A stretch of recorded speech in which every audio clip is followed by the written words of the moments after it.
Good morning बच्चों, कैसे हैं आप सभी। हमें आशा है कि आप सभी पूर्ण रूप से स्वस्थ होंगे और जो भी आपको ऑनलाइन के माध्यम से पढ़ाया जा रहा है उसे आप बहुत अच्छे तरीके से पढ़ रहे होंगे और समझ रहे होंगे। तो बच्चों, आज मैं आपकी विषय अध्यापिका स्नेहलता श्रीवास्तव कक्षा 7 के बच्चों को हिंदी व्याकरण में पाठ 17 पत्र लेखन पढ़ाने जा रही हूँ, जिसे आप बहुत ध्यानपूर्वक पढ़ेंगे। बच्चों, पत्र लेखन, आपको पत्र लिखने की आवश्यकता कभी कभी पड़ती है। पहले के समय में पत्रों का आदान प्रदान बहुत होता था, लेकिन अब मोबाइल का समय है, तो अब आप जो है मोबाइल के माध्यम से एक दूसरे का हालचाल ले लेते हैं। पत्र लिखने की आवश्यकता नहीं पड़ती, लेकिन कुछ जगह पे पत्रों की बहुत आवश्यकता होती है। जैसे आप विद्यालय में पढ़ते हैं और आपको अवकाश लेना है, तो आपको वहां पे प्रार्थना पत्र प्रार्थना पत्र देना रहता है। तो आप प्रार्थना पत्र कैसे लिखेंगे, इसके बारे में हम आपको बताते हैं। सबसे पहले आप लिखेंगे अवकाश हेतु प्रार्थना पत्र। विषय होता है कि आप किस विषय में, बहुत जगह पर बच्चों प्रार्थना पत्र डाले जाते हैं। जैसे कि आपको पुस्तकालय से किताब कापी मंगानी है, या आपके विद्यालय में आपको किसी चीज से परेशानी है, आपके यहाँ नल खराब हो गया है, या किसी रूम में लाइट नहीं है, तो आप जो है प्रार्थना पत्र लिख सकते हैं अपने प्रधानाचार्य जी को। तो मतलब कि हर विषय पे प्रार्थना पत्र लिखे जाते हैं, विषय अपना अलग अलग होता है। तो आपका तो विषय है अवकाश हेतु प्रार्थना पत्र, यानी कि आप विद्यालय नहीं आ पा रहे हैं, किसी कारण से आपको अवकाश की आवश्यकता है, तो आप अवकाश के लिए प्रार्थना पत्र लिख रहे हैं। तो सबसे पहले लिखेंगे सेवा में श्रीमती प्रधानाध्यापिका महोदया। अब आपके विद्यालय में अगर कोई जो है पुरुष प्रधानाचार्य है तो आप प्रधानाचार्य जी लिखेंगे, अगर कोई महिला है तो आप प्रधानाध्यापिका महोदया लिखेंगे। यहाँ पे अगर पुरुष है तो महोदय लिखेंगे, अगर स्त्री है तो महोदया लिखेंगे। तो सबसे पहले आप लिखेंगे सेवा में, फिर उसके बाद यहाँ पे लाइनों का बहुत ध्यान देना चाहिए। सेवा में जहाँ पे समाप्त होता है वहां से हम लिखेंगे श्रीमती प्रधानाध्यापिका महोदया। वीणा पाड़ी, आप जिस विद्यालय में पढ़ते हैं उस विद्यालय का नाम डालेंगे, वीणा पाड़ी जूनियर हाई स्कूल रायबरेली। ठीक है, इसके बाद आप लिखेंगे सविनय निवेदन है कि गत रात से मेरे ज्वर बुखार आ गया है, इस कारण मैं विद्यालय आने में असमर्थ हूँ। अब बच्चों, यहाँ पे कोई जरूरी नहीं कि आपको बुखार ही आ जाए तो आप प्रार्थना पत्र लिखें या अवकाश मांगे, या आपको चोट लग सकती है, या आपके परिवार में कोई समस्या आ सकती है, या आपको कहीं जाना है, शादी ब्याह में जाना है, तो आप उसके बारे में भी लिख सकते हैं कि मुझे जो है अपनी बहन की शादी में शामिल होना है, या किसी की शादी में शामिल होना, तो आप उसके बारे में लिख सकते हैं। आपको कहीं किसी जरूरी कार्य से बाहर जाना है तो आप लिख सकते हैं। और हाँ, फिर आप लिखते हैं कि सविनय निवेदन है कि गत रात से मेरे ज्वर बुखार आ गया, इस कारण मैं विद्यालय आने में असमर्थ हूँ, कृपया मुझे। अब आप जिस डेट को ये प्रार्थना पत्र लिखेंगे, जैसे आज है 8, आज कौन सी तारीख है? 8। आज है 9 तारीख, कौन सी तारीख है? 9। तो हम लिखते हैं 9 और 1 21 से। अब बच्चों 9 के बाद 10 को संडे है, ठीक है, 10 को क्या है? संडे है। तो अब संडे तो वैसे भी छुट्टी होती है, तो आप 11 लिख सकते हैं। 9 1 21 से 11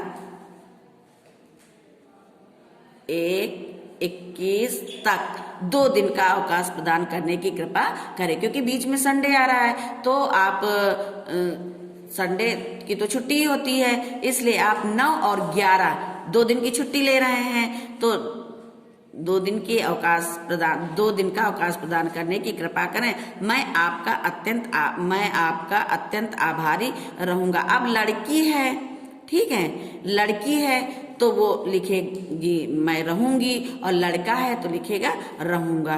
ठीक है, तो यहाँ पे रहूंगी, हमारी कॉपी में रहूंगी लिखा है, लेकिन अगर लड़के लिखेंगे तो वो रहूंगा लिखेंगे, लड़कियां लिखेंगी तो रहूंगी लिखेंगी। ठीक है, यहाँ आपकी आज्ञाकारी शिष्य।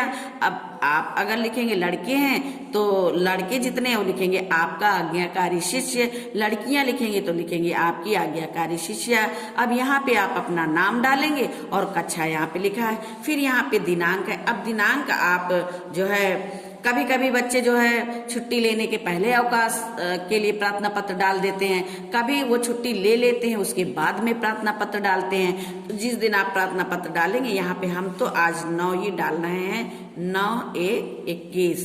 ठीक है, यहाँ पे डेट डाल दिया। अब पेपर में आप किस दिन जो है पेपर आपका किस दिन होता है, तो जब आप जिस दिन आपका पेपर होगा आप उस दिन की यहाँ पे डेट डालेंगे। ठीक है, तो आज बच्चों हमने पढ़ाया आपको अवकाश हेतु प्रार्थना पत्र। आइए अब हम आपको दूसरा प्रार्थना पत्र बताते हैं, जो है शुल्क माफी हेतु प्रार्थना पत्र। क्या है, हमने आपको बताया था कि प्रार्थना पत्र कई तरीके से लिखे जाते हैं, विषय उनका अलग अलग होता है। तो आइए हम बताते हैं आपको शुल्क मुक्त हेतु प्रार्थना पत्र। शुल्क का मतलब होता है फीस, मुक्ति का मतलब होता है माफ करने के लिए, यानी शुल्क यानी फीस माफ करने के लिए हम प्रार्थना पत्र देते हैं। तो वहां पे इसमें भी लिखा जाता है, सेवा में प्रधानाध्यापिका महोदया वीणा पाणी junior high school Rae Bareli. अब आगे हम लिखते हैं महोदया, फिर यहाँ पे कॉमा का जरूर ध्यान रखिएगा। मैं आपके विद्यालय की कक्षा 7 की कक्षा। अब यहाँ पे हमने आपको बताया कि लड़के लिखेंगे तो लिखेंगे मैं आपके विद्यालय का कक्षा 7 का छात्र हूँ। ठीक है, अब हमने अपनी कॉपी में लिखा मैं आपके विद्यालय की कक्षा 7 की, यहाँ पे लिखेंगे छात्रा हूँ। गत वर्ष में मैंने कक्षा 6 में आपके विद्यालय में प्रथम स्थान प्राप्त किया है। मेरे परिवार यहाँ होना चाहिए परिवार, क्या होना चाहिए परिवार। मेरे परिवार की आर्थिक स्थिति इतनी अच्छी नहीं है कि मैं अपनी पढ़ाई जारी रख सकूं। मेरे पिताजी की मासिक आय केवल 1500 रुपए है तथा मेरे छोटे भाई बहन भी यही तीसरी और चौथी कक्षा में पढ़ रहे हैं। अब यहाँ पे हम ये लाइन छोड़ देंगे। अतः आपसे सविनय प्रार्थना है कि गत वर्ष की भांति आप मुझे इस वर्ष भी शुल्क से मुक्ति प्रदान करने की कृपा करें ताकि मैं अपनी पढ़ाई जारी रख सकूं। मैं आपकी अत्यंत आभारी रहूंगी। अब यहाँ पे क्या लिखी, हमने लिखा रहूंगी। अब लड़कियां लिखेंगी रहूंगी और लड़के लिखेंगे रहूंगा। फिर आपका आज्ञाकारी शिष्य, अब यहाँ पे आप अपना नाम डालेंगे। लड़कियां हैं तो लड़कियां नाम, लड़कियां हैं तो लिखेंगे आपकी आज्ञाकारी शिष्य, और लड़के हैं तो लिखेंगे आपका आज्ञाकारी शिष्य। तो हमने यहाँ पे रहूंगी लिखा है तो यहाँ पे हम लिखेंगे आपकी आज्ञाकारी शिष्य। ठीक है, यहाँ पे आप अपना नाम डालेंगे। दिनांक, अब दिनांक में ये ध्यान रखना है कि बच्चों ये जो शुल्क मुक्ति हेतु प्रार्थना पत्र लिखा जाता है ये जुलाई के महीने में लिखा जाता है, क्योंकि आप जुलाई के महीने में ही शुल्क मुक्ति का प्रार्थना पत्र डाल सकते हैं। अगर आप बाद में डालेंगे किसी महीने तो उतने दिन की तो आप फीस जमा ही कर चुके, तो आपको फायदा क्या होगा। इसलिए ये जो प्रार्थना पत्र होता है ये जुलाई के महीने में डाला जाता है, जिससे कि आपकी जुलाई से पूरे साल की शुल्क जो है माफ हो जाए। तो आप यहाँ पे डेट डालेंगे। डेट तो आप कोई भी डाल सकते हैं, हमने डाला है 10 जुलाई और 2020। ठीक है, तो आप जुलाई की ही डेट डालेंगे, नहीं कि आपका पेपर अप्रैल में हो रहा है तो आप अप्रैल की डेट डाल दें और यहाँ पे डाल दें 21, क्योंकि आपका सत्र तो प्रारंभ हुआ है 2020 में और आप 2021 डालेंगे तो वहां पे गलत हो जाएगा। इसलिए आपका सत्र शुरू हुआ था 20 में, तो आप यहाँ पे जुलाई की डेट डालेंगे 10 जुलाई 2020। ठीक, तो आज आपने पढ़ा बच्चों शुल्क मुक्ति हेतु प्रार्थना पत्र और अवकाश के लिए प्रार्थना पत्र। तो आप दोनों विषयों पे प्रार्थना पत्र लिखेंगे और लिखने के बाद याद करेंगे। तो बच्चों आज आपका ये प्रार्थना पत्र यानी पाठ 17 पत्र लेखन यहीं पे समाप्त होता है। धन्यवाद।